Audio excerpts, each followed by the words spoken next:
Hello, everyone, and welcome back to the Surprise Jab Podcast. I'm your host, Zach Ruger, surprising you with new topics every single week of the frickin' year. You already know it, and jabbing you with your daily dose of UFC. And we got some fun UFC to talk about with you guys today. UFC Vegas 105 goes down this weekend, and honestly, despite not being the strongest card, we've been delivered some pretty good Apex cards this year. You know, this will be the fifth we've gotten. Out of the four so far, I will say that about three of them have actually delivered in terms of the overall card. So I have high hopes for UFC Vegas 105. Great main event between Josh Emmett and Leroy Murphy, and we are going to see if I believe the undefeated curse is going to strike again this year, as Leroy Murphy is currently 15-0. We also have some other undefeated fighters on this card, so we'll be dropping predictions for every single fight, talking about each fight. That's going to be the main appetizer of today's card. Actually, I should say the main course. Some of the other appetizers are going to be getting our new UFC fights, as we've actually been blessed. Dana White on April Fool's Day gave us 3 massive fights. Pretty comical.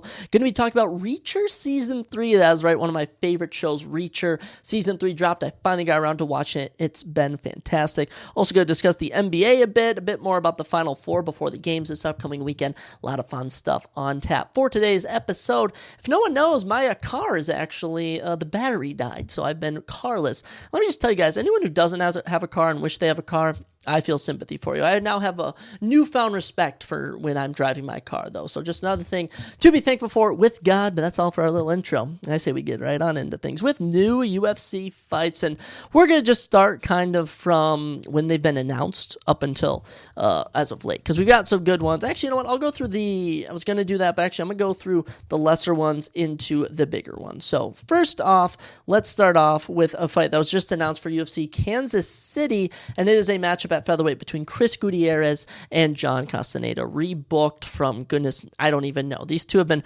rebooked 2 or 3 times now. Finally, this fight's taking place. Chris Gutierrez, 8-3-1 in the UFC. Mind you, I know for a fact one of those losses is to Song Yadong. Pretty sure another one is to Rob Font. This dude has only really lost to tough competition. His opponent, John Castaneda, hails from Minnesota. All right, you want to know where he trains at? Mankato Martial Arts. I mean, come on, John Castaneda, gotta absolutely love him. I actually didn't realize he trains out of Mankato. That just can't be true. I refuse to believe he trains out of Mankato, Minnesota, where I'm from. So, John Castaneda taking on Chris Gutierrez. I mean, it's pretty obvious. I gotta root for Sexy Mexi. He's from Minnesota. You already know I gotta back him. But Chris Gutierrez, super tough talent. That should be a fun one for UFC Kansas. I don't even know. That might be on the main card. UFC Kansas City, we're going to talk about the main event for that in a second, but should be a pretty good card. Another one for UFC Kansas City. Timmy Kawamba back in action, taking on Roberto Romero. Roberto Romero had an absolute slugfest in his debut against David Onama. Took everyone off guard, was fight of the night. It was fantastic. Timmy Kawamba 0-2 in the UFC and, hasn't really delivered so far. So if Roberto Romero delivers to the level that I saw him against David Onama, what was that, a couple months ago or something, then he's going to be an absolute problem. Okay, I'm excited for that one. That does take place at featherweight. I believe Timmy Kawamba was fighting at bantamweight. I don't know. Those bantamweights and featherweights, sometimes we jump in weight classes. They're always messing me up. UFC Vegas 107 going down May 31st has another female fight on it. The number 3 ranked women's bantamweight Ketlin Vieira takes on the number 5 ranked Macy Chiasson. Perfect fight for the division. Ketlin Vieira, ranked number 3, 7-4, holds wins over Holly Holmes, Misha Tate, Sarah McCann. She's been pretty decent. She recently lost to the woman who's challenging for the belt next in Kayla Harrison, took her the distance. Ketlin Vieira has always been good, but yet I never feel like she's good enough to win like the big fight to make it. Because she beat Holly Holmes, but I think that was a robbery. I think everyone kind of agreed Holly Holmes won that. I don't know. Should be interesting. Macy Chiasson, 8-3 in the UFC, 10-3 professionally, coming off a dominant win over Mayra Bueno Silva and also beat Norma Dumont. She's as legit as they come as well. This is probably the next number 1 contenders fight. If you ask me, this is probably the next number 1 contenders fight. Winner of this, I would give a title shot. I mean, there's no real option other than that at women's bantamweight. Women's bantamweight isn't the deepest division. You kind of have Norma Dumont still in the mix as her, when Macy Chiasson beat Norma Dumont, it was a bit ago. Norma's kind of jumped her to this point, but I would say winner of this gets the next title shot. Should be pretty entertaining. And hey, pretty good fight for a Apex card. You never know. Some of these women's fights, they can be sneaky good. Here's one for UFC Des Moines going down May 3rd. Bantamweight action as Gaston Bolanos, also known as the Walmart version of Via Topura, back in action, fresh off his upset win of Cortavis Romeos, takes on Quang Bang Lee. Quang Lee from Vietnam, trains out of Minnesota. Kind of a tough going through his first 2 UFC fights. I can't lie. Takes a short nose fight against Chris Gutierrez, then fights someone who was coming off of the road to the UFC. I remember it was in UFC Macau and just got knocked out cold. It was sad to see. But Quang Lee back in action. Gaston Bolanos so far through his first 3 UFC fights, all of them pretty competitive. This should be pretty interesting. It'll go on the prelims, I assume. Should be good. But let's get into our big 4 new UFC fights. First one, UFC 315 in Montreal, Quebec, Canada, has a fight that I really hope is on the main card. Lightweight action. The number 13th ranked lightweight Benoit God of War Saint Denis back in action, man. This dude is 5-3 in the UFC. His losses are to Eliseo Zaleski dos Santos on short notice, up 15 pounds. Dustin Poirier and Renato Moicano. So this dude is as tough as it comes, has some crazy finishes of Matt Frivola, Ishmael Bonfim. He's been phenomenal. Takes on the 22-3, 22 wins by finish, Joel Alvarez. Okay, El Phenomeno is coming off a dominant win over Jakar Close, also holds wins over Thiago Moises, Elvis Brenner. Joel Alvarez is a problem. This fight's not only not going the distance, this is probably going to be fight of the night. All right, Montreal, Quebec, Canada. They always give these Canadian cards just terrible fights. This is a gift. This is a silver platter. This is when you find the gem box in Clash of Clans, okay? This is going to be a fantastic fight. Benoit Saint Denis, Joel Alvarez. I'm a big Benoit Saint Denis fan. I don't necessarily hate Joel Alvarez, but I'm probably going to back Benoit just because I've been backing him since he joined the UFC. But, man, that is going to be an excellent fight.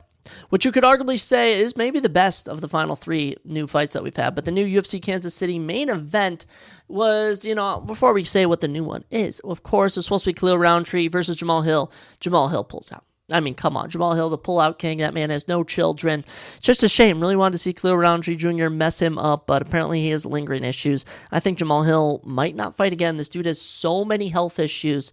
It's just not even worth it. But Khalil Roundtree Jr., Jan Blachowicz just lost. Got Volkan Ozdemir, got Alexander Rakic. Please get him rebooked. But on the better hand, we have an even better main event. I kid you not, as the number 7th ranked welterweight takes on the number 13th ranked welterweight. That is right. Ian Machado Gary, the future, is back against Carlos Prates, the nightmare. Oh my goodness. Are you kidding me? Carlos Prates supposed to fight Jeff Neal at UFC 314. Jeff Neal pulls out. What do? They give him a main event opportunity. This is perfect. This is perfect for both of them because Ian Gary took Shavkat the distance. We know how good he is. And I think Ian Gary kind of realizes that he has to fight young up-and-comers. I mean, Ian Gary, you could have him fight Sean Brady. You could have him fight Joaquin Buckley. But this just makes sense. This really makes sense because Ian Gary is a contender. The dude's, 26? I want to say he turns 27 this year. He is young. Carlos Prates, 13th ranked. He's coming in right about 32, I want to say, 31. These two are very similar. It is, oh man, it's going to be so good. Carlos, 4-0 in the UFC. He was the rookie of the year, the debut fighter of the year, whatever you want to call it, in 2024. Ian Gary, his only defeat is a, split decision? Was it unanimous decision to Shavkat Rakhmonov? I mean, that is not bad at all. 15-1, 21-6. These two are going to go to war. I'm backing Carlos Prates all day, but Ian Gary, man, can never count him out. Let's get into our UFC 316 co-main event and main event in Newark, New Jersey, June 7th. The co-main event, the women's bantamweight champion Juliana Pena, back in action for her first title defense as she takes on Kayla Harrison. That's right, Kayla Harrison picked up a win over Holly Holm, picked up a win over Ketlin Vieira. Now you get her title shot. She is here to make the women's bantamweight division great again. And honestly, I think her and Julia Pena should be able to go at it. They have chaotic styles where Kayla Harrison takes you down, ground and pounds you, maybe even submits you. And I don't know what Julia Pena does. Julia Pena has just somehow wound up with a 12-5 record, 8-3 in the UFC, 2-time women's bantamweight champion. I don't know, but Kayla Harrison all day. I can't lie. I'm worried about this card. Okay, first off, you're going to be getting Gilbert Burns versus Michael Morales. You're going to be getting Benoit Saint Denis versus Joel Alvarez. You're going to get some other gems. But there's your co-main event. 2 grapplers. Your main event, Merab Dvalishvili versus Sean O'Malley, the rematch. I don't know why we're doing it. I know Sean O'Malley's a draw. I know he's going to get a lot of hype, a lot of eyes on this card. They always got to do weird cards in Canada, but they did this with 316.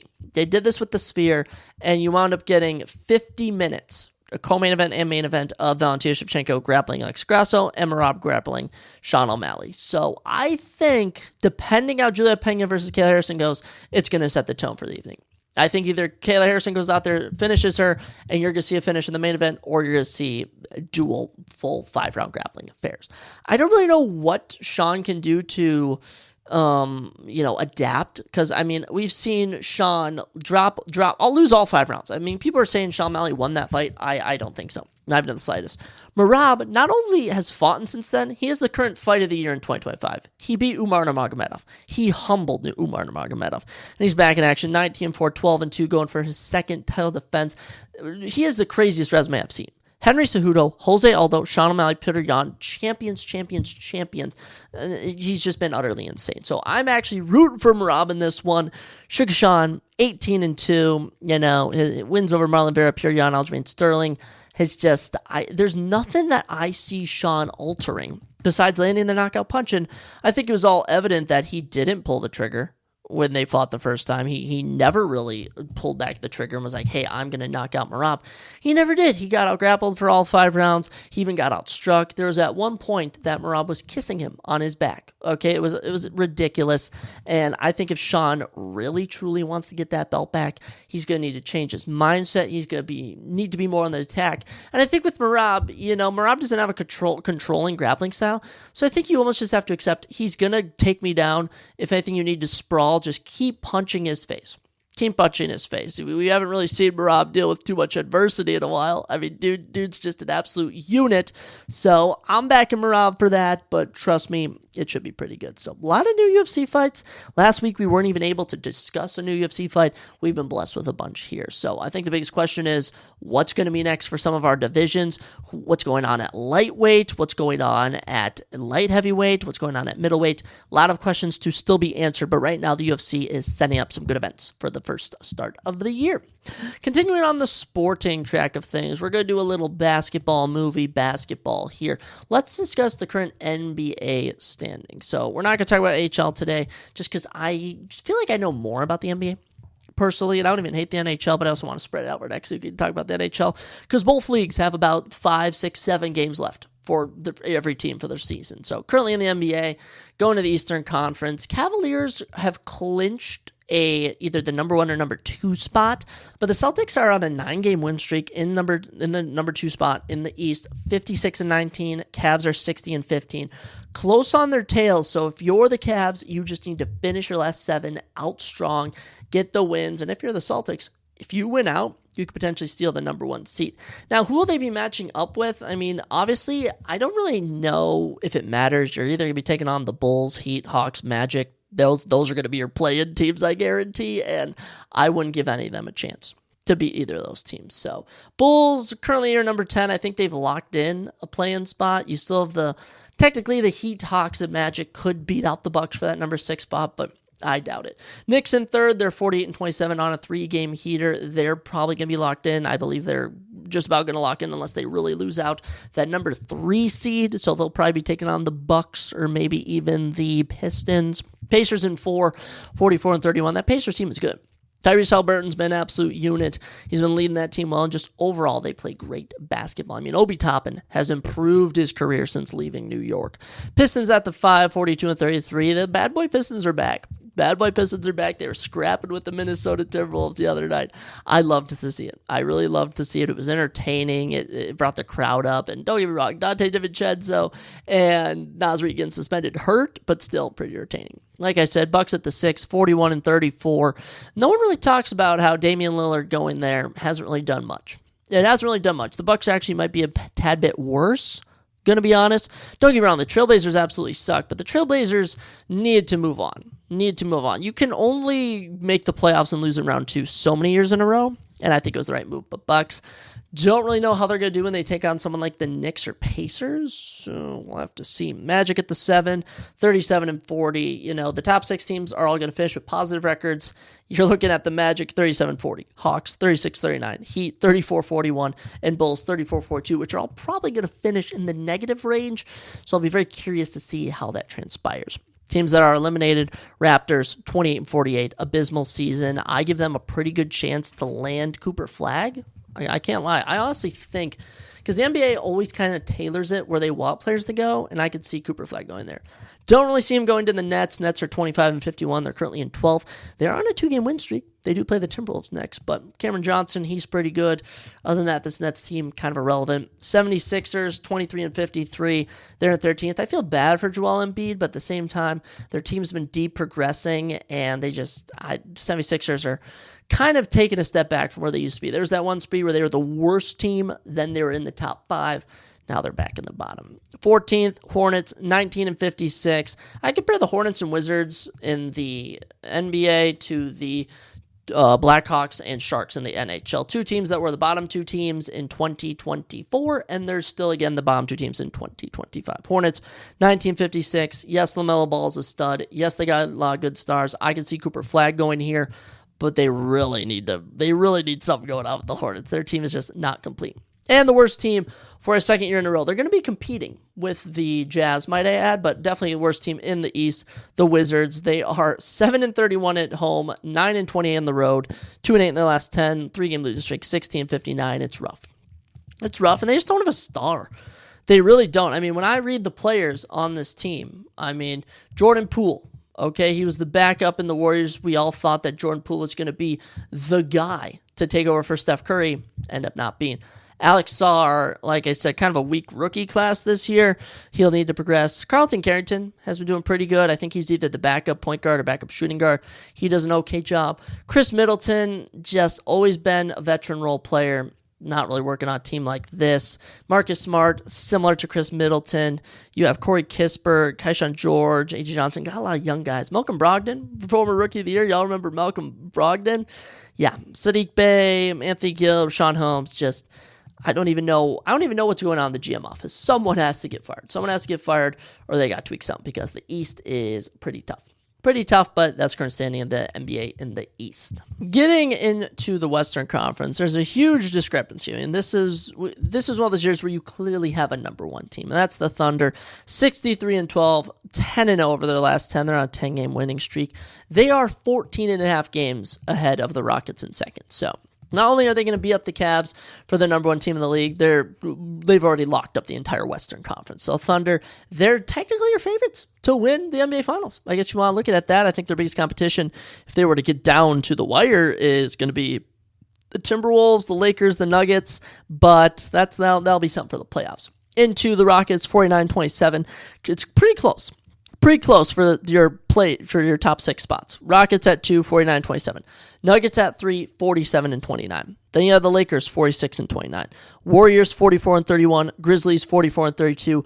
T-Wolves, 44-32. And Clippers, 43-32. Those are your 2 through 8. And anything can change. Anything can change. There's a 6-game difference with right around 5 to 7 games left. So my predictions, I think the Rockets might finesse their way to a 2 seed, maybe get bounced in round 1 to a team like the Timberwolves or Clippers. Nuggets at the 3, Lakers at the 4. I think as long as those two don't play each other in round 1 out of 4-5, they'll advance. I think this Warriors team is good. I think Steph Curry is really good with his team, but I don't think they're good enough to win in round 1. Grizzlies at 6, similar scenario. I think the 3 and 4 seeds are going to pick up wins regardless. Now, when we get into that 7 versus the 2, I would take the Timberwolves and Clippers over the Rockets. I would not take them over the Nuggets. That's in my opinion. For the play-in, anything can happen. Anything can still happen. Your play-in teams are looking like they're either going to be Warriors, Grizzlies, and Timberwolves. One of those is going to have terrible luck. I'd even throw the Clippers in at 8. One of those teams is going to have the unfortunate luck of being the 7 and 8 seed. Now, as for your 9 and 10, it's currently a battle between the Mavericks at 9, Kings at 10, and Suns at 11. Trailblazers are out. 33-43, terrible season. Spurs, 31-44, 5-game losing streak. Victor Wembanyama, imagine if he was on the Lakers. They'd be unstoppable. Pelicans at 14, 21-54. The Zion Williams experiment has officially, I can say, failed. And the Jazz at 15, 16-60. They are the Wizards of the West. No one can even figure out how their team reached this point. You look at this team. They got Walker Kessler. Walker Kessler's a dog. Lauri Markkanen was better last season than this season. Colin Sexton, not bad, just struggling to lead the team. Jordan Clarkson, Keontae George, Isaiah Collar, Kyle Filipowski. That's a great starting lineup. They even got Johnny Juzang. They've got Cody Williams, yet it just isn't working. They don't have that veteran presence. They don't have the big name talent, and that's why they're on a 6-game losing streak and are 16-60. So I think the main question is, who's getting Cooper Kupp? I don't see him go to the Jazz. So some speaking to me, telling me Raptors, Hornets. I don't see Wizards. I'm seeing Raptors, Hornets. I'm seeing Jazz too as a potential. Jazz too, but I don't know. They're going to tailor who they think it's going to go to. But right now, I mean, Celtics and Thunder is probably your favorite for NBA Finals. Now, in terms of stats for the year, I haven't mentioned this at all, but I figured I'd touch on this. Points per game, Shai Gilgeous-Alexander, 32.8, Giannis, 30.4, Nikola Jokic, 29.7, Anthony Edwards, 27.3, and Jason Tatum, 27.1. Those are your top 5 points per game leaders. Now, everyone's saying Shai is going to be MVP. And I want to just look at some. Shai, 32.8. Nikola's currently in third at 29.7, just dropped 61 points the other night. Rebounds per game, Domantas Sabonis, 1, 14. Cat at 2, 12.8. In third, Nikola Jokic, also 12.8. Ivica Zubac of the Clippers, 12.6. Walker Kessler of the Jazz, 12.2. Look at that. Nikola is third in rebounds per game and points per game. All right, now let's get into assists. Trae Young, 11.6, number 1. In number 2, 10.2 assists per game, Nikola Jokic. Cade got 9, Tyrese 9, James 8.6. Field goal percentage, Jared Allen, 70.6, top dog. Jalen Duren of the Pistons, 69.6.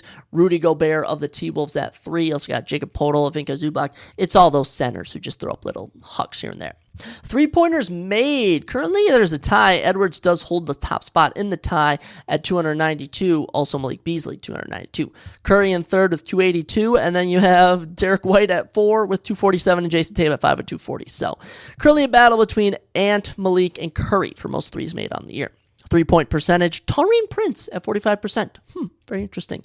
And blocks per game, here we go. Walker Kessler, 2.4, leads the pack. For steals per game, Dyson Daniels of the Hawks, 3.1. And in second, Nikola Jokic, 1.8. So Nikola Jokic is currently averaging a triple-double. His team is third in the league. He is also in the top 5 for steals in the NBA. There should be no competition. I understand the Thunder are super good, but the Thunder are overall a good team. They have great team chemistry. Shai is a free throw merchant. This is almost like Josh Allen and Lamar, where people are going to debate. People are going to say it should be Joker. People are going to say it's going to be Shai. I'm going to say Joker, but if they give it to Shai, it's not a robbery. It's not a robbery if whoever wins it. It's very competitive this year, and someone's got to win it. Someone's going to lose it. It's just how it goes, but that's all that. Let's move out of the NBA and get into a fantastic show, one of my favorite shows, and that is Reacher. My lovely mother was telling me, Reacher Season 3 kind of took a dip. It wasn't as good as the previous seasons, and I watched first few episodes, and then I finished it, and I was fairly surprised at how wrong she was. What was she talking about? Reacher Season 3, just as good as the first 2 seasons. I think Season 1 is still the best, because it was new, and you did the small-town vibe, and this is almost like the Cars franchise through the first season. So the first Cars, small town, big guy, does stuff. You then go global. And that's kind of what they did in Season 2. They really took it more broad, bigger company. But here what they did, they had these big bad villains that you really had a good villain. You still made this small towny vibe. Reacher was still using Keeley and everyone, his contacts. It was phenomenal. Neegly, I think it is. But, I mean, entire plot of this season, and it's such a great plot twist to start the year. Reacher apparently stops a kidnapping attempt, and then works his way into being a crime bosses, like, what do you want to call it? Henchman, if you will. And then you find out there's much more to it. And he's actually on this secret mission working with working with the law, you can basically say. And fantastic. It gets an 8 out of 10 for me. 8 out of 10 on IMDb, 90% through Google users, 8 out of 10 on Prime Video, and 96% on Rotten Tomatoes. It is that good. Truly, it is that good. Reacher, great in this one. You have this big bad villain for Season 3, which I absolutely love. I can't remember his name. Oliver Rickers. He's like 6'8". He's Dutch. He is phenomenal. You have Sonia Cassidy starring as the love interest of Jack Reacher this season. She's phenomenal. Always getting good love interests. Honestly, absolute dog. Anthony Michael Hall plays the amazing, always the one character that has kind of like a arc turn, starts as like this crime boss and basically ends up, kind of sacrificing that to save his son, which is phenomenal. Brian T. going from Chicago Med to play this evil psychotic villain. Amazing character work. Johnny Birchtold as the son, kind of like there's always this one person that Reacher takes under his wing. That's who it is this year. Just amazing stuff all around. And like every Reacher season, it ends open-ended for more stuff to come, and yet is still close enough where if they end it, that's where they could end it. I'm excited to see where they take this story, but the characters I felt were really good. The action was good. There's always like realistic fight scene action, and then there's Reacher and the big bad guy that's like 6'8", Paulie, I think the character's name was, that are just beating each other to death. And I will say the one thing I love about this is they're not afraid to get gory. They're not afraid to show you like violent deaths and stuff, which I absolutely love. They do go for some shock factor here, which I really love, of characters dying that you wouldn't expect, of just some certain themes that are a bit darker, and I really like that for this season. I have no idea what my mom was talking about. I actually got confronted about it. I got to call her something tomorrow. Actually, I might call her right now and ask her what the heck she was thinking, because Reacher Season 3 was phenomenal. It gets an 8 out of 10 for me, but it's a good 8 out of 10. The only reason I'm not throwing out 10 out of 10s is because it's not the final season. I think it's actually renewed for 5 more to go to Season 5, and there's so many books. So many Reacher books. This one was based off of Persuader, and like I said, you could bring this season on forever. It makes a lot of money. Everyone loves it. The actors love it. The studio loves it. And the fans love it. That's just a perfect combo right there. And just the wide range of acting that you see from Alan Ritchson being this, party boy as Thad Castle on Blue Mountain State. And now he's the serious Jack Reacher. And you see him struggle with things because Jack Reacher always wants to do good, yet understands he has to kill people. Understands he has to do bad things, and he just always evades getting out of trouble. And I always love how I've started every season like, okay, how does he actually fall into trouble all the time? Lo and behold, they always find a way to write it, and I think the writing worked perfectly. So please go check out Reacher Season 3. Please go check it out. It is so good. I can't rave about it enough. I can only say so many things. But when it's at 96% Rotten Tomatoes, when IMDb's giving it an 8 out of 10, trust it. Actually trust it. So Season 5 probably should, or Season 4 I should say, should probably be coming in 2026 before we know it. The reviews for Season 3 have been outstanding. There's no reason they shouldn't be dropping a new season soon. So go check it out. Go give it a go. And honestly, I might have to go call my mother and let her know, hey, you should go check this out, because it's phenomenal. On the other side of things, we're back in the basketball world. Instead of Reacher bouncing heads on the ground, we're bouncing college basketballs on the ground, as the Final Four will be going down this weekend. On Saturday, I believe, are your 2 Final Four games, and then the championship is on Monday, if I remember this correctly. And obviously, you have Auburn, Florida, Duke, Houston, all number 1 seeds. I think the biggest upset you're going to see is if Duke loses to Houston. I'd also say maybe Florida dropping a game to Auburn. I think an Auburn-Houston Final Four or championship game would be pretty shocking. But other than that, none too surprises. All the 1 seeds, all phenomenal. It's anyone's ball game. But obviously, I have Duke and Florida, Duke over Florida in the championship. But what I wanted to touch on is which team has had the easiest run to the Final Four. That's what I want to decide. So let's quickly look at how each team got here, and then we're going to say who we think had kind of a layup to get to where they're at. Mind you, all of these teams are 1 seeds and are super good.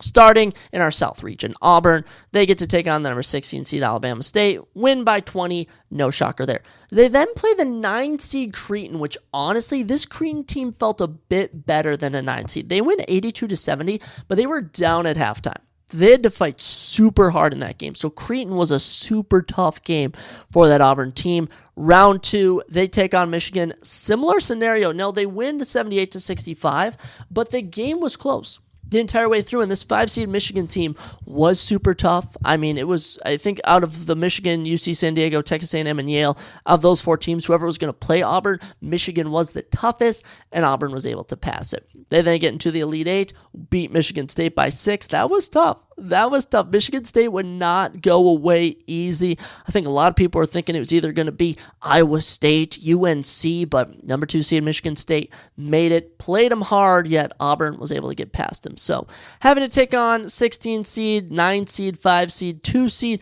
pretty tough. I think Auburn showed a lot of resilience in the round 32, Sweet 16, and Elite 8, and they for certain have earned a spot in the Final Four.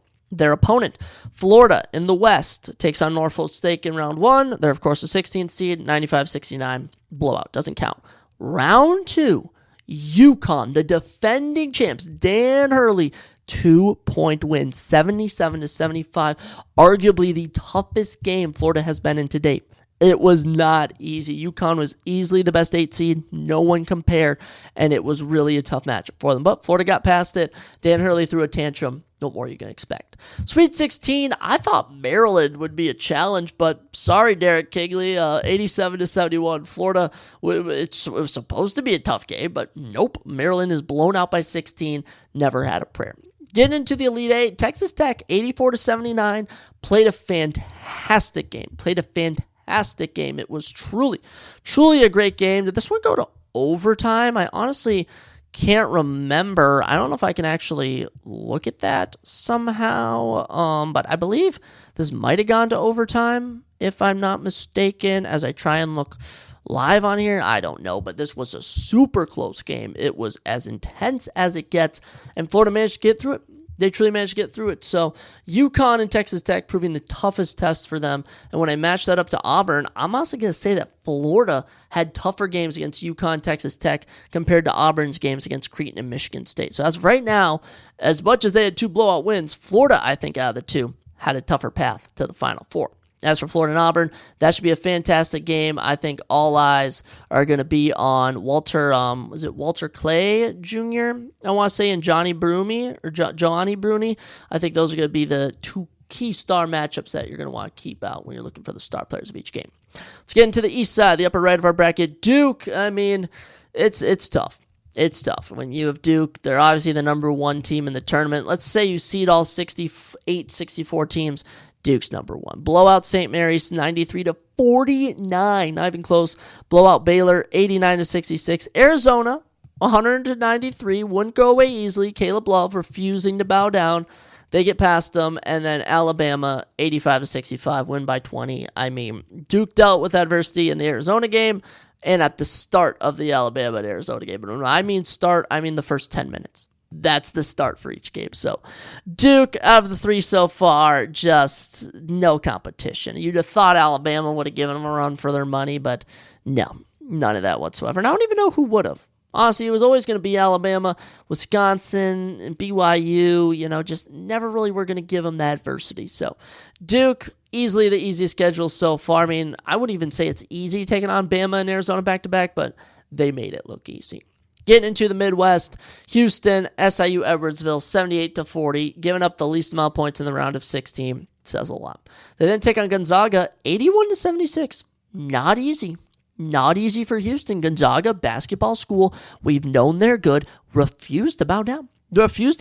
And really had to dig in deep to pull up the victory. How about to make matters even crazier? Purdue in the Sweet 16. They win on a last-second layup with just like 1.1 left on the clock after the layup went through. Truly the toughest test for Houston. Then, oddly, they blow out Tennessee by 19. So, Houston dealt with crazy adversity in round of 32 and especially in the Sweet 16. Yet, they get to the Elite 8 and it's no issue.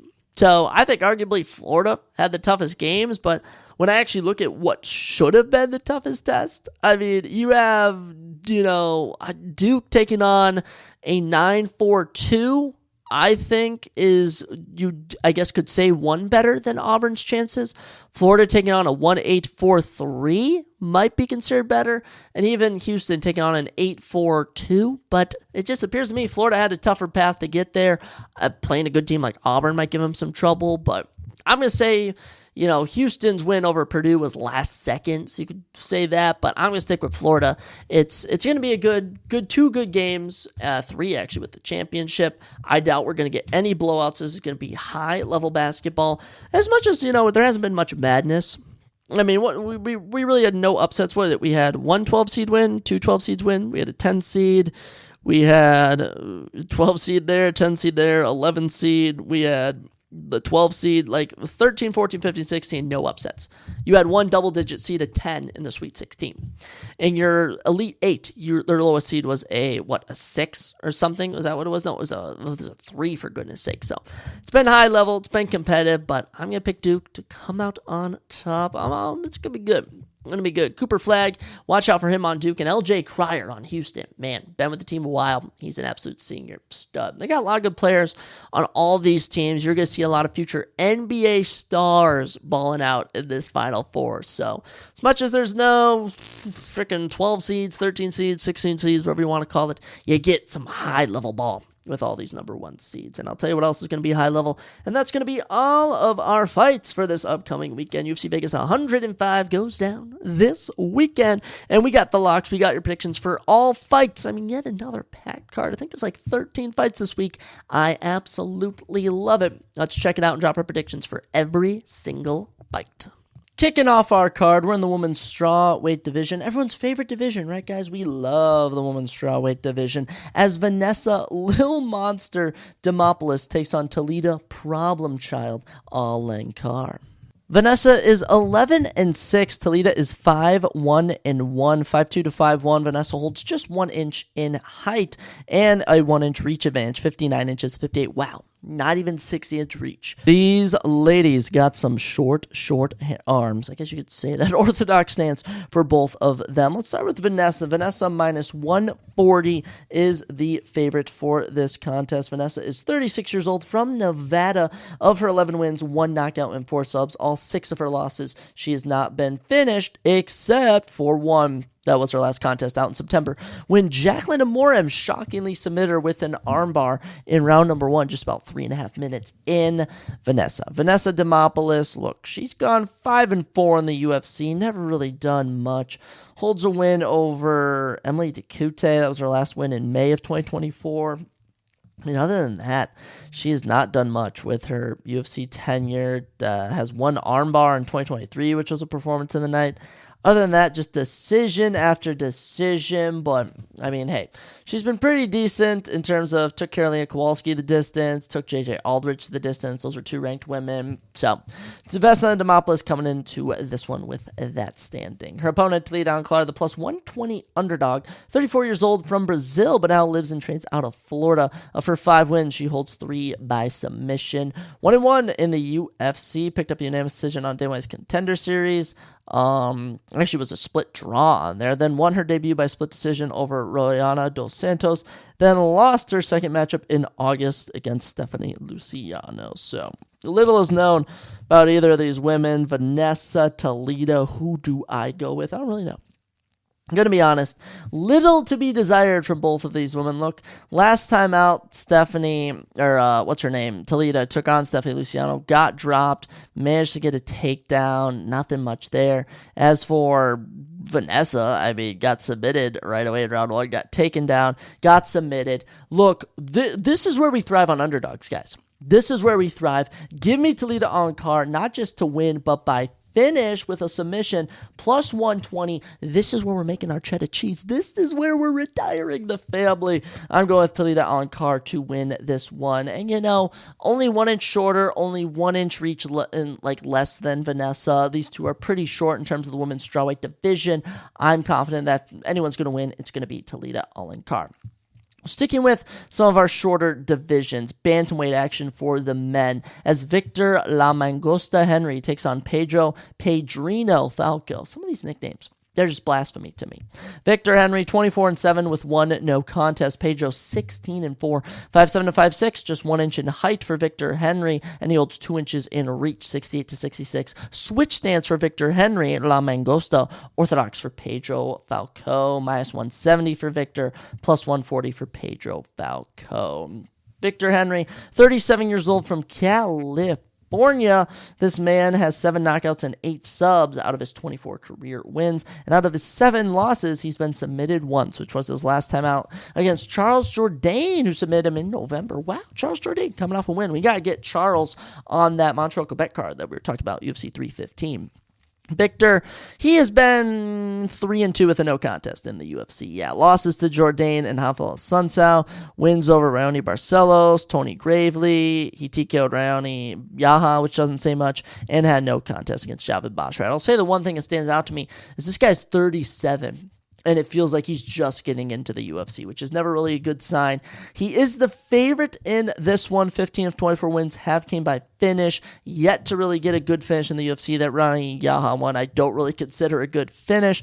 We'll see how he does against Pedro Falco. Pedro plus 140, 32 years old, so 5 years younger, from Brazil. 11 of his 16 wins have came by finish. 6 KOs, 5 subs. Of his 4 losses, he's only been TKO'd once. Actually, he might have been subbed. It was a TKO, if I remember correctly, that he got finished in. He actually did last compete in a mixed martial arts contest of some kind when he did a grappling match in October, which he won. But the last time he was actually in the UFC and had a fight, dropped a decision to pay Victor Hugo in April of last year.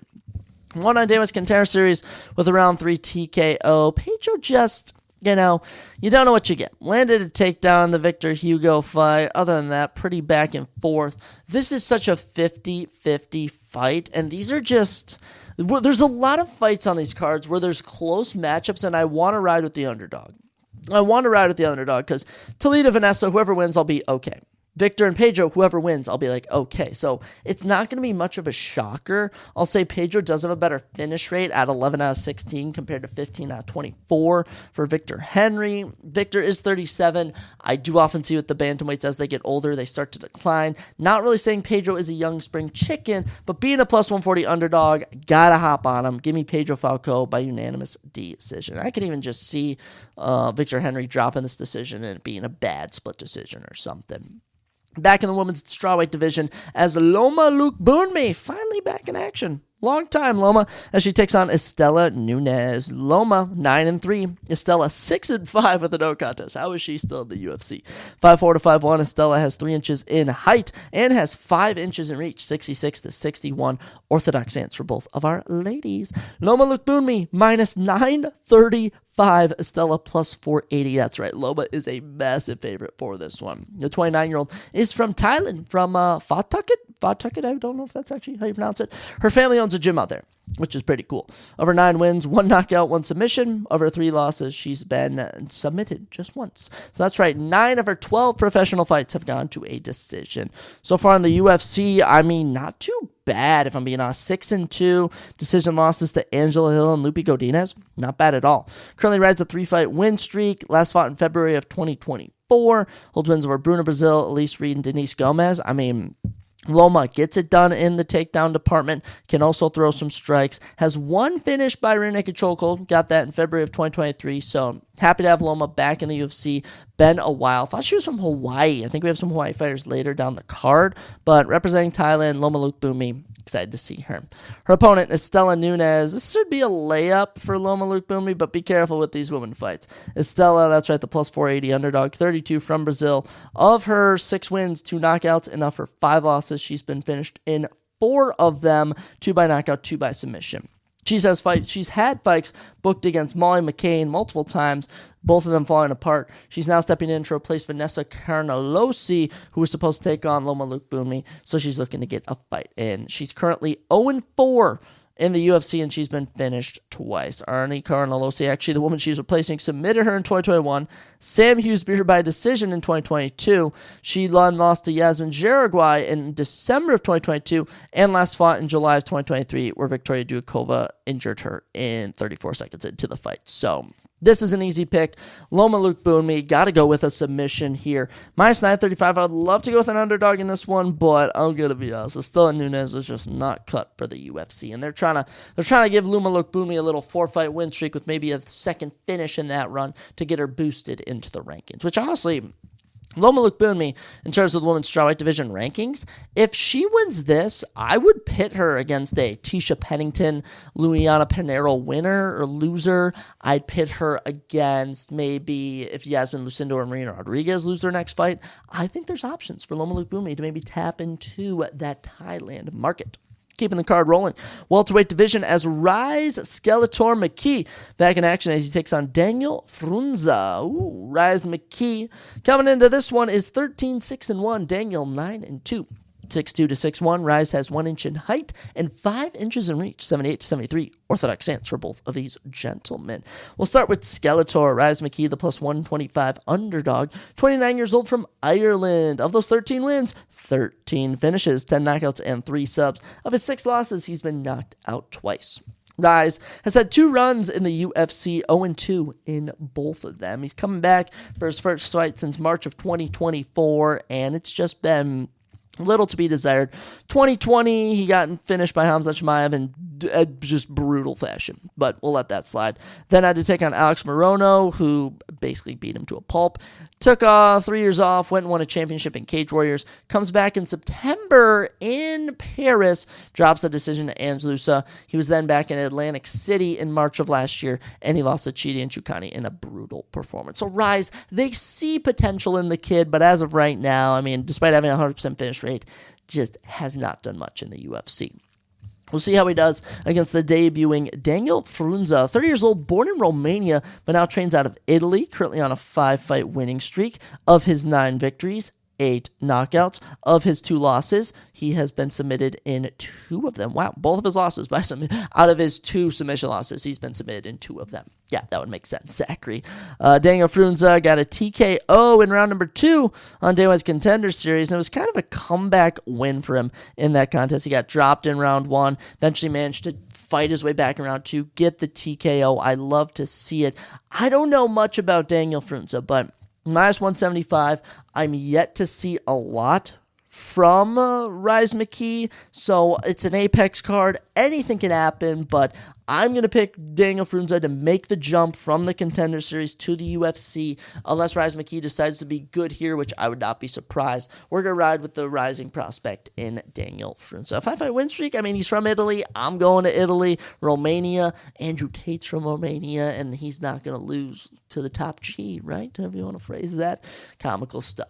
Here's where we get interesting. I just hit the mic. Women's action again. I think it's the final women's fight of the night. Yes, women's flyweight fight here. As Diana, the Warrior Princess Belbita, is back in action against Dione the Witch Barbosa.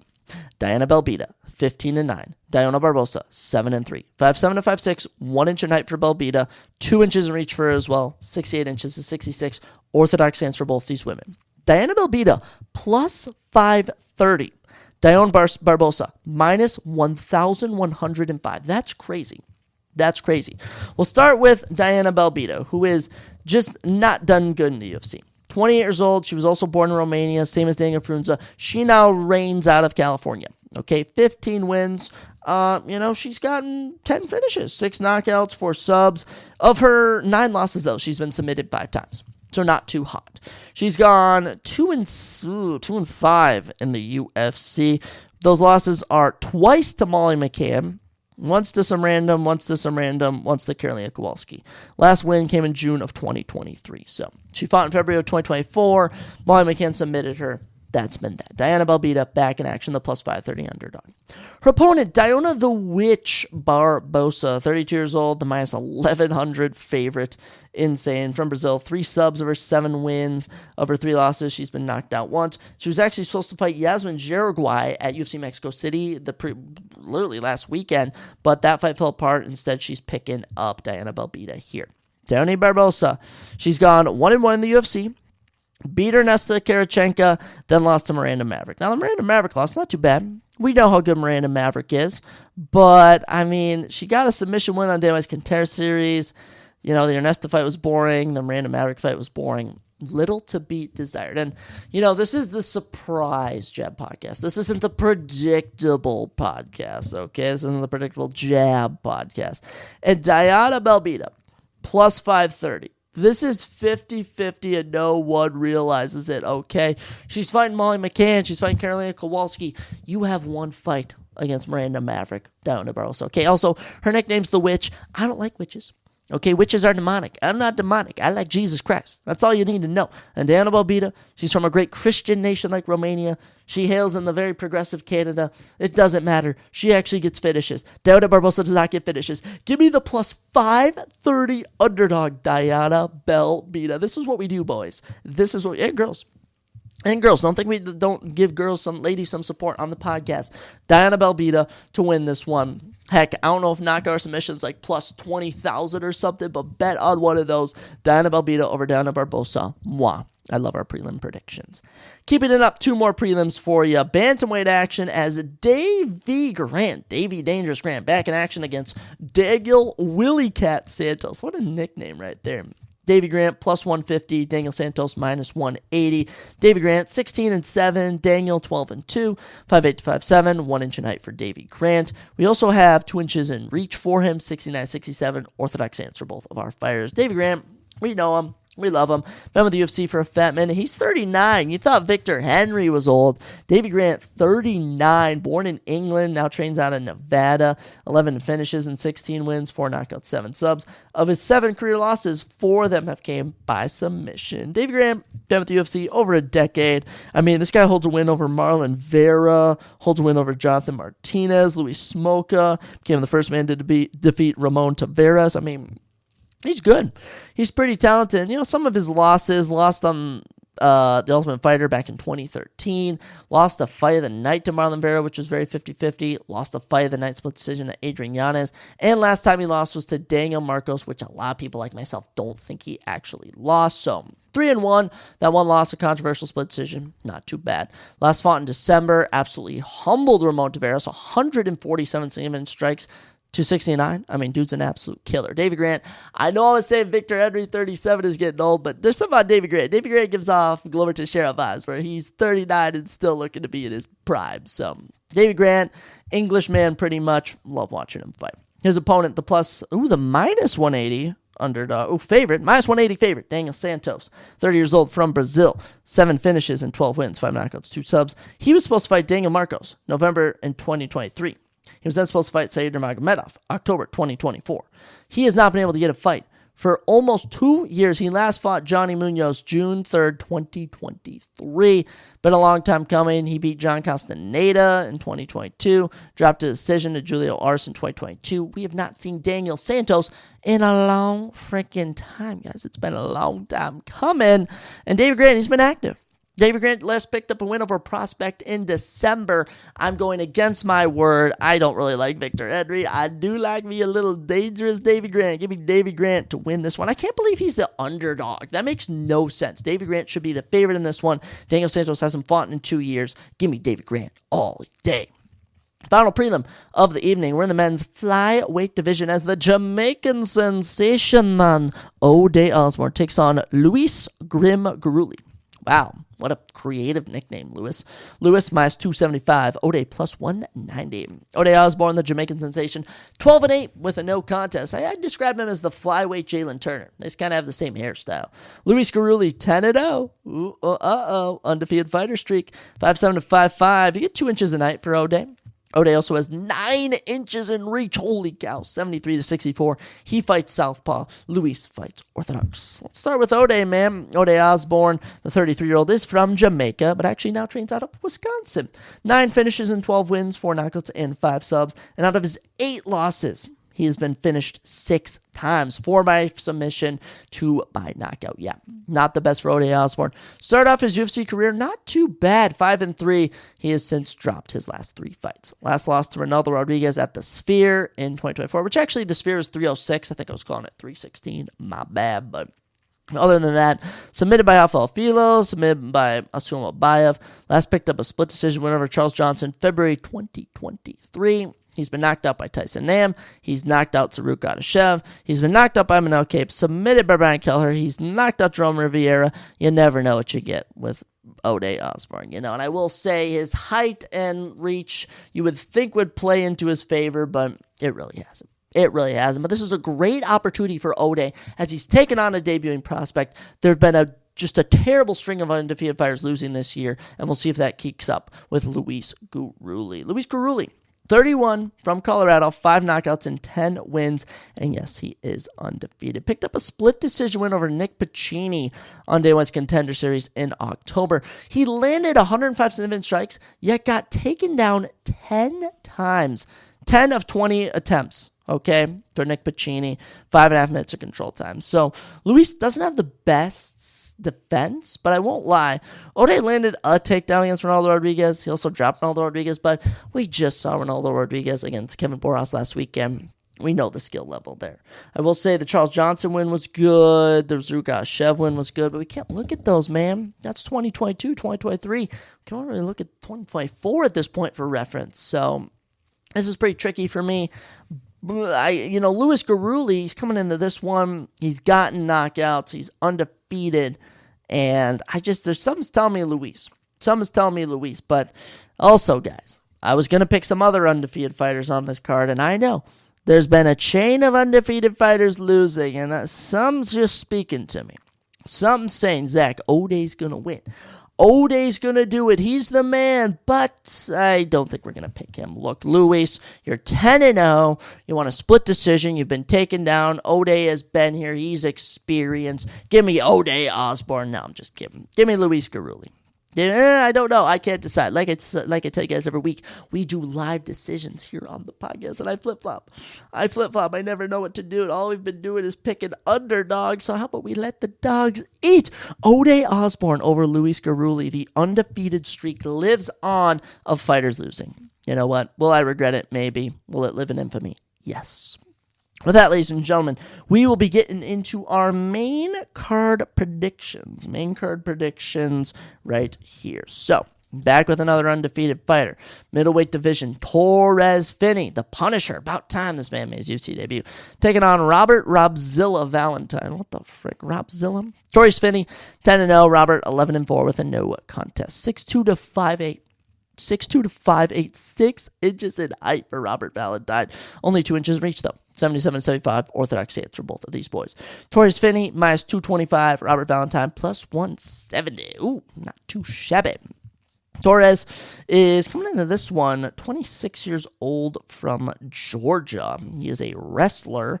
He has 7 knockouts and 1 submission of his 10 wins. And, Torres, we've seen him. 3 appearances on Day One's Contender Series, 3 wins. Finally got the contract last time out. He competed twice last season. And finally, Mick and Dana had seen enough. And we're like, you know what? Sean had seen enough. We'll hire this guy. All right. Torres dominated his opponents. He's been really good overall. He's young, 10-0, hungry. We've seen the takedowns. We've seen the striking. I don't know what we're going to give this guy. But like I said, the wrestling background, he's a ground and pounder. That is the name of the game for him. I think that's where you see Torres Finney really stand out. He's repping the South. He's the grappler. See how he does. Plus 170 underdog. Robert Valentine. Robzilla. That's his nickname. Coming to this one, 30 years old from Switzerland. 9 of 11 wins by finish. 3 knockouts, 6 subs. Of his 4 losses, he's been finished 3 times. Twice by knockout, 1 by sub. And yes, he was runner-up on Day One's Contender Series. Not Day One's Contender Series. The Ultimate Fighter. Ryan Loder absolutely ran through him. Now, Robert Valentine had 2 round 1 finishes on the Ultimate Fighter. Gets into his match against Ryan Loder. Ryan just takes him down and just obliterates him, man. It was brutal. It was tough to see, and if that's what Ryan Loder's doing to you, imagine what Torres Finney is going to do. So this was pretty easy for me. I know we have an undefeated fighter curse, but not every undefeated fighter's lost this year. Torres Finney, 26. He's 4 years younger. His exact game plan is exactly how Robert Valentine lost his UFC debut. So that should speak to you on how good Torres Finney is. Torres Finney, round 2 TKO. I might even go round 1 TKO. I'm very confident in this boy. Keeping it up, men's middleweight action. Brad Tavares takes on GM3. Gerald Meerschaert. Brad, minus 260. Gerald, plus 210. Yet another underdog, which makes no sense. I'm picking so many underdogs this card, and I'm so caught off guard that the Vegas is ranking them as underdogs. Brad Tavares, 20-11. Gerald, 37-18. Both men are 6'1". 3 inches in reach for Gerald, 77-74. Southpaw with that left hand for Gerald. Orthodox with the right for Brad Tavares.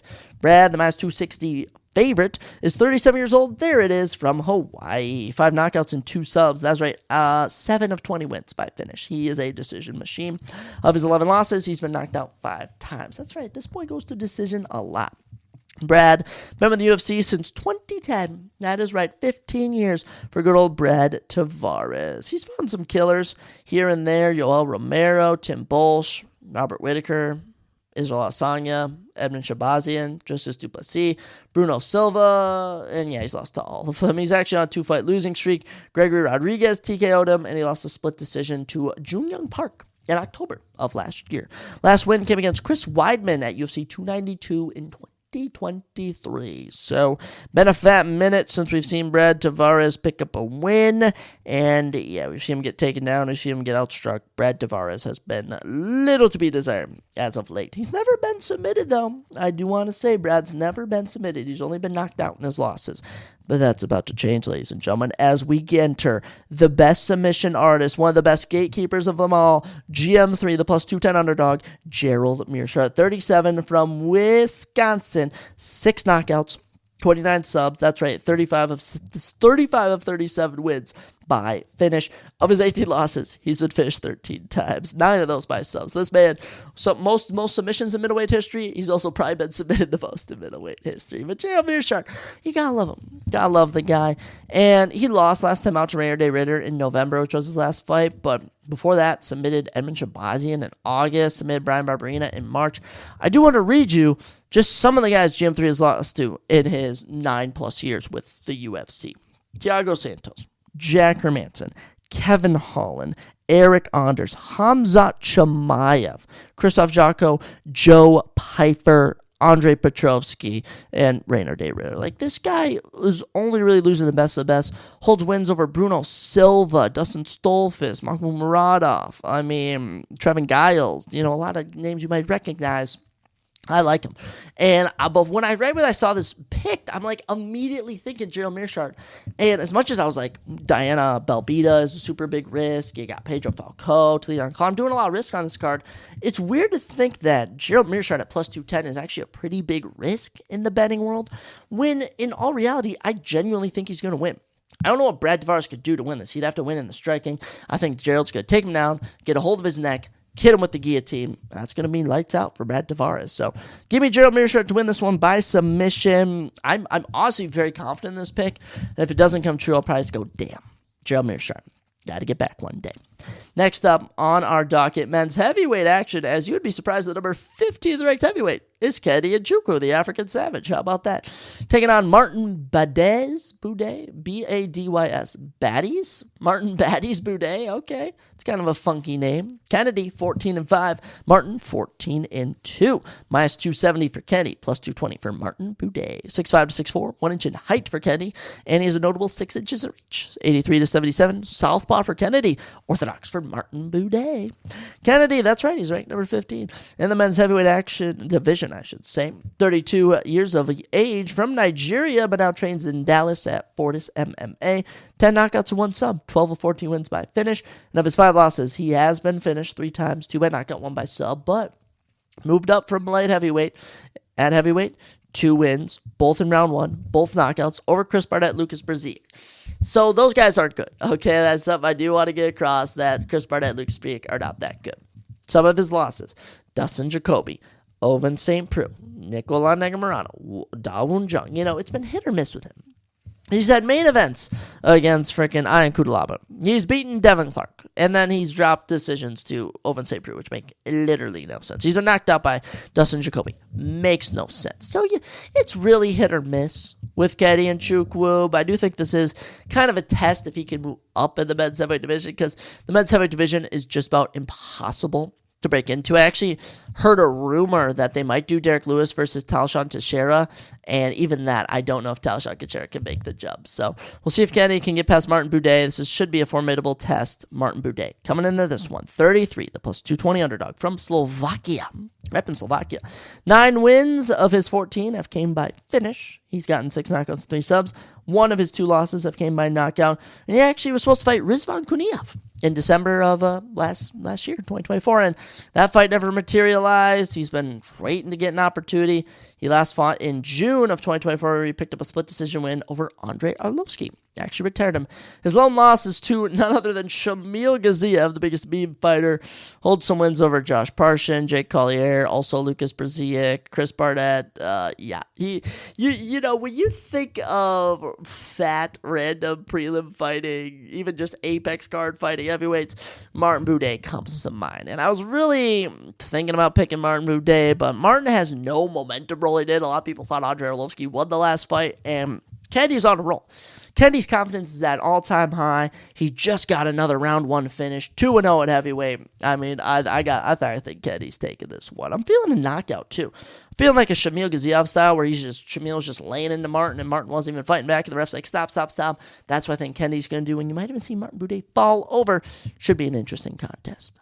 Following our heavyweights, we're back in the little boy division. Bantamweight, and this is another 50-50 one. This one's going to be interesting. Cortavius Romeos versus Chang Ho Lee.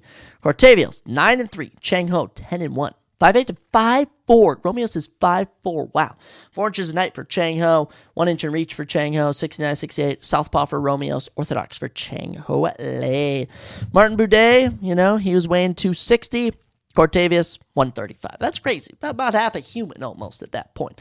Cortavius is plus 145. Chang Ho minus 175. Cortavius coming in this one is the underdog. 31 years old from Wisconsin. A couple of Wisconsin fighters on here. 7 of his 9 wins have came by finish. 2 knockouts, 5 subs. And of his 3 losses, he's been knocked out once. He was actually knocked out by Ramon Taveras on Day One's Contender Series. Came back on the last season of Day One's Contender Series and got a unanimous decision win. Then took on Gaston Bolonos, we mentioned earlier. He then beat him in November of last year. So Cortavius coming in this one, not the best momentum. 9-3, nothing more to say. He was just kind of outclassed by Gaston Bolonos, but not to the point where it was bad. Almost just like, what are you doing, bro? So Cortavius, he's the underdog. This is a 50-50 fight. We'll see how it goes. His opponent, Chang Ho Lee, 30, South Korea. 6 of 10 wins by finish. He's gotten 4 knockouts, 2 subs. He's currently on a 4-fight winning streak. He won the last season's Road to the UFC event. Beat Zhao Long by split decision at Whitaker versus Alcacerov. That was UFC Saudi Arabia, June of 2024. And yeah, both of his wins on Road to the UFC were knockouts in round 1 and round 3. He's coming in with some momentum. Can't lie. And Cortavius was kind of appetizing, but I don't know. I'm thinking Chang Ho Lee. I kind of like to root for South Korean people. Big fan of. I'm not trying to sound racist. Squid Games, and I like how the show is set in South Korea, and they have a lot of South Korean actors. That's just literally how I feel. So when I see South Korean UFC fighters, I mean, you get Korean Zombie when he's fighting. You get Doo-ho Choi. You get, oh my gosh, what's his name? He's been knocked out all the time. Featherweight always gets knocked out, but big fan of him as well. And Chang Ho Lee. I kind of like he's coming in with some momentum. And I watched Cortavius lose a close decision to someone of Gaston Bolanos' talent. Gaston wasn't really coming in with much momentum. And Chang Ho Lee just won the Road to the UFC. You got to be pretty good to do that. You got to beat out almost all the top talent in Asia. So we're going to go with Chang Ho Lee, pick up a decision here. Maybe a knockout, maybe a submission. I don't know, but sorry, Cortavius. We're riding with Chang Ho Lee. Then we get into 2 of the best fights of the evening, and they're both in the men's featherweight division. First up on the docket, Pat Sabatini back in action as he takes on Johanderson Tubaro Brito. Johanderson Brito, one of my favorite fighters in the men's featherweight division. Pat, plus 170. Johanderson, minus 205. Pat Sabatini is 19-5. Johanderson, 17-4-1. 5'8" for both of these men. 72 inches in reach compared to 70. 2 inches for Johanderson Brito. And orthodox stance for both of our gentlemen. Johanderson, 30 years old from Brazil, has 15 of his 17 wins by finish, 7 KOs, 8 submissions, and of his 2 losses, he has been finished in both of them, once by knockout and once by submission. But this dude's an absolute killer. Fought on Day One's Contender Series and beat Diego Lopez. Lost his UFC debut in awkward fashion on short notice, but after that, picked up 5 straight finishes. Knocked out Andre Fili, submitted Lucas Alexander, knocked out Weston Wilson, submitted Johanderson Brito, and injured Jack Shore. Actually legitimately injured him, and he couldn't continue fighting. Now, he lost a split decision to William Gomez in Paris in September. BS. Such BS. I don't understand how he lost that. I'm actually so pissed about that. Not even going to touch on it. That is actually insane that Johanderson Brito lost that. But Pat Sabatini, the underdog, 34 from Pennsylvania. Of his 19 wins, 1 knockout, 13 subs. This boy is a grappler through and through. 3 of his 5 losses have came by knockout. Last loss to Diego Lopez in 2023. Last time he fought, October 2024, where he submitted Jonathan Pearson round number 1. He's also submitted Jamal Emmers, Lucas Almeida. He's lost to Damon Jackson. You never know what you get with him. You never really know. But I'm going to be honest, Pat Sabatini, I know I don't hate you, but Joanderson Brito is so freaking good. And Joanderson Brito in the rankings, men's featherweight rankings, I'm taking him over 1, 2, 3, 4, 5, the bottom 5. And maybe even a couple in the top 10 of the men's featherweight division. So I'm high on Joanderson Brito. I want y'all to know that. I'm predicting a round 1 knockout. This one's kind of easy for me. He's the favorite. I'm rooting for him. Joanderson Brito.